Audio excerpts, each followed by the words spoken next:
आनंद एक कॉलेज में छात्र था। उसने एक डीलर के शोरूम में एक सुंदर स्पोर्ट्स कार देखी थी और वो लंबे समय से अपने लिए एक ऐसी ही कार चाहता था। आनंद जानता था कि उसके माता पिता इसे खरीदने के लिए सक्षम हैं, इसीलिए उसने उन्हें बताया कि उसे ये कार अपने ग्रेजुएशन कंप्लीट होने पर गिफ्ट के रूप में दे। देखते ही देखते वो दिन भी आ गया और पिता ने आनंद को अपने निजी कार्यालय में बुलाया। उन्होंने उससे कहा कि मुझे तुम्हारे जैसे अच्छे बेटे पर बहुत गर्व है। उन्होंने उसे बताया कि वह उससे कितना प्यार करता है और उसे एक प्यारा रैपर से लिपटा हुआ उपहार दिया।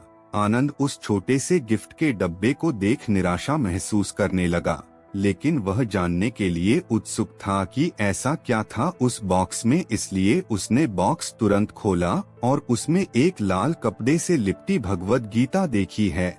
आप इतने अमीर हैं और आप मुझे केवल एक गीता दे रहे हैं।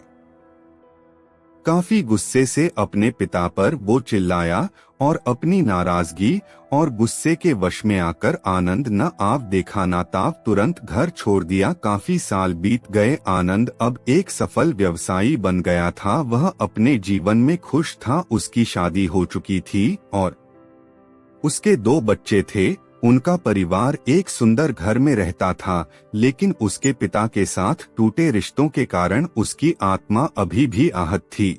आनंद अपने पिता का घर छोड़ने के बाद कभी उनसे नहीं मिला था। आनंद को उस दिन के बाद अपने पिता को न मिलने का पछतावा हमेशा रहने वाला था, क्योंकि एक दिन उस एक पत्र मिला जिसमें उसके पिता के निधन की खबर थी और साथ ही ये बताया गया था कि उन्होंने अपने जीवन भर की पूंजी वसीयतनामा के अनुसार अब आनंद के नाम कर गए थे। अपने पिता की सारी संपत्ति विरासत में मिली। तब आनंद अपने पिता के घर पहुंचा और कुछ महत्वपूर्ण कागज की तलाश करने लगा और गलती से उसे वही भगवद गीता का उपहार लिपटा हुआ मिला, जिसे देख उसे फिर उसी उदासी का एहसास हुआ। उस गीता को उसने अच्छे से देखा तो उस पर अपने पिता की हैंडराइटिंग में कुछ लिखा पाया। उस पर लिखा था, मैं खुद को बेचकर भी हर सपना पूरा करूंगा तेरा, बस तू सपने जरा बड़े देखना। ये बोल रहा बाप नहीं, जिंदगी का सबसे पहला दोस्त तेरा।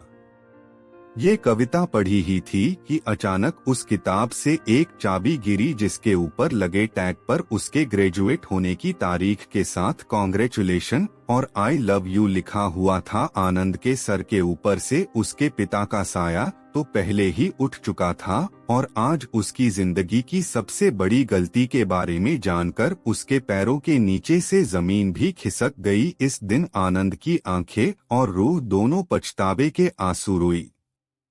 दोस्तों, बाप बेटे की रुलाने वाली ये हिंदी कहानी आपको कैसी लगी? आप अपने विचार कमेंट बॉक्स में जरूर बताइएगा। ऐसी और मजेदार प्रेरक कहानियां हर दिन सुनाने के लिए हमारे YouTube चैनल को सब्सक्राइब करें।